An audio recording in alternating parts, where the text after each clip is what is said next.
Je suis Marie-Odile, mon époux Daniel, et en fait on fait partie donc de la communauté de paroisse de Saint-Bernard. Au niveau du label de l'Église verte, en fait on travaille en équipe, donc on a une équipe de 5 personnes, vraiment un noyau dur, et après chacun a un peu, on va dire, sa spécialité.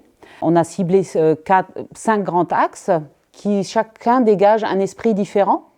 Alors on a le premier esprit qui est tout simplement un esprit de rencontre. On propose des randonnées pédestres à travers le Beacherland. Les forêts sont vastes, les paysages sont merveilleux. Donc on en profite pour faire découvrir tout ça aux gens. Donc le deuxième domaine est un domaine pédagogique.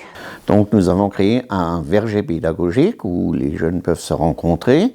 On a planté plusieurs variétés, des espèces d'arbres fruitiers, de buissons.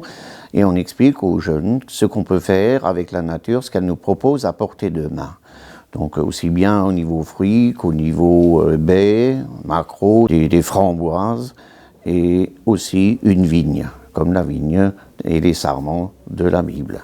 Le troisième esprit qui se dégage de cette équipe est un esprit de fraternité, puisqu'en fait notre projet suivant, c'est vraiment un grand projet, on va dire, puisqu'on a la chance d'avoir des jardins en espalier. Donc dans le dernier espalier, en fait, on a l'intention de mettre un jardin solidaire, qui vraiment est encore à l'état d'étude, puisque il faut qu'on discute avec l'équipe de la faisabilité de la chose, comment on peut faire les choses, quel public on va toucher, quel public on espère aborder. C'est un esprit également de recherche, puisqu'en fait, par le biais des différentes formations qu'on propose, on nous propose tout simplement de nous mettre à l'école. Donc on a eu déjà un certain nombre de formations. Donc la première formation était à l'école des arbres.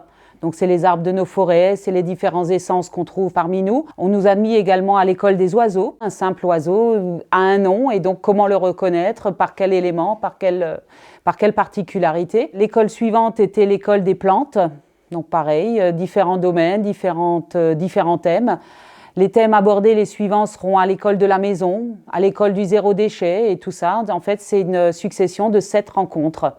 Achille et Millefeuille, on la reconnaît bien, ces feuilles sont assez caractéristiques. C'est le miracle de la nature. Une plaie, pas de problème.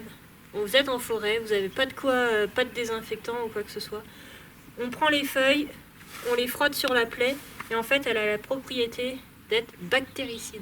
Alors ça, et cicatrisante. Toutes ces différentes rencontres également ont un esprit de spiritualité, puisque toutes ces rencontres sont sous l'égide, on va dire, et sous la hulotte de nos prêtres qui nous encadrent de façon formidable, qui nous relient toujours à cet évangile et à cette pratique en fait. C'est également toujours sous l'égide de Laudato Si. Et donc le Père Éric nous a vraiment fait une belle explication de l'encyclique et donc maintenant on va essayer de continuer sur ce chemin-là. Voilà un peu le label Église verte, comment on le conçoit chez nous. Tout ce qui a trait à la nature, ça me touche puisqu'en fait je suis une personne de la nature, de la campagne et pas de la ville.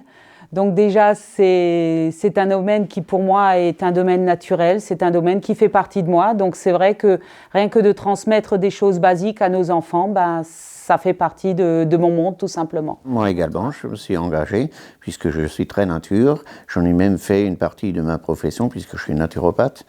Et donc, en lien avec l'Église, avec le respect qu'il faut avoir envers la nature, la redécouvrir, puisque nos enfants ne connaissent plus la nature, eh bien, c'est un très grand plaisir de vouloir faire redécouvrir à nos jeunes générations qu'est-ce que c'est la nature, comment elle fonctionne et qu'est-ce qu'on peut en tirer avec tout le respect qu'on lui doit. Dans le respect, la terre nous est prêtée. Donc, elle nous est prêtée par un créateur qui l'a conçue de cette façon, donc qui est basé sur notre foi, du respect et de l'amour qu'on peut donner à la nature. Et le revers de médaille, c'est la nature qui nous offre un tout autre amour encore, un plaisir qui nous fait vivre aussi bien physiquement que moralement. C'est vrai qu'on essaye d'allier notre foi, d'apprendre des simples vertus comme le respect, comme le partage, comme les rencontres. On essaye d'apporter notre petit grain de sel à cette grande création. Ce que j'ai envie de leur dire à toutes les personnes qui ne connaissent ni Laudato Si, ni la nature, eh bien c'est tout d'abord de découvrir la nature qui est autour, de leur donner l'amour. Et l'amour, il faut trouver l'origine de notre amour, c'est l'amour de notre foi, c'est l'amour de notre Dieu, c'est qui se manifeste en nous à travers son esprit, bien sûr, et qu'il faut partager. Mais avant tout, découvrir là où on vit et donner tout son amour et son respect pour faire continuer cette nature, surtout en une période un peu difficile actuellement. Et il faut trouver les moyens de s'y intéresser. Donc, je suis même prêt à expliquer à des gens qui ne connaissent ni d'Adam ni d'Ève, la nature, ni la forêt, ni les vergers, pour leur faire découvrir toute cette beauté. Il ne faut pas croire que c'est quelque chose de surhumain qu'on nous demande. C'est une chose avec lesquelles on vit tous les jours. C'est des choses abordables, des choses concrètes et des choses avec lesquelles on peut vivre et on peut avancer.